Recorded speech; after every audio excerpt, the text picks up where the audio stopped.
Dapat enjoy lang.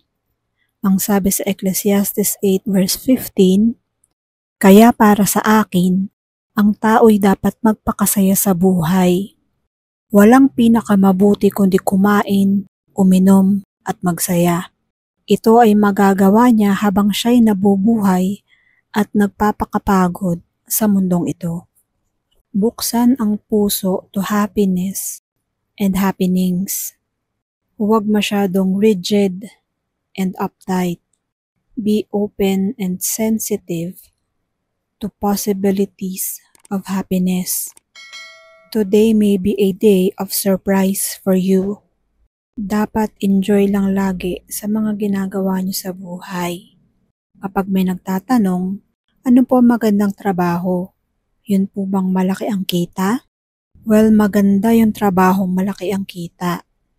Pero ang number 1 na hanapin mo is dapat nag-e-enjoy ka sa ginagawa mo. Kasi pag enjoy ka sa ginagawa mo, para ka lang naglalaro araw-araw.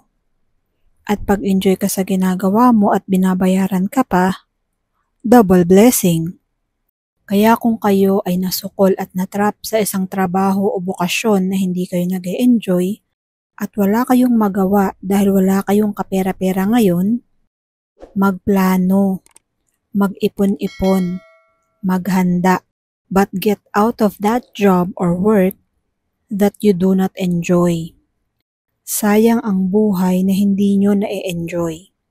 Halimbawa, modelo kayo, pero ang gusto nyo talaga ay maging teacher o kaya ay maging lawyer.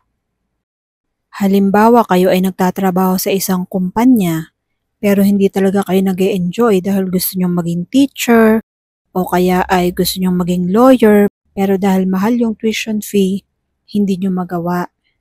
So ang gawin nyo, habang hindi nyo pa kaya na mag-aral ng pagti-teacher o ang paglo-lawyer dahil wala kayong pera o wala pa kayong pang tuition fee, mag-ipon kayo sa inyong current na trabaho.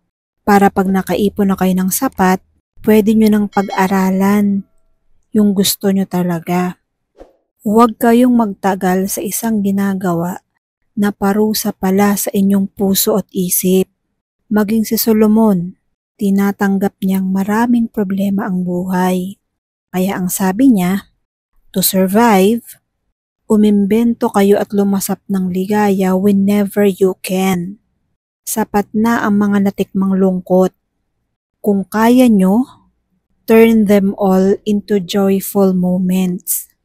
Lahat naman ng tao dumadaan sa mga sitwasyon na at first, hindi nila gusto.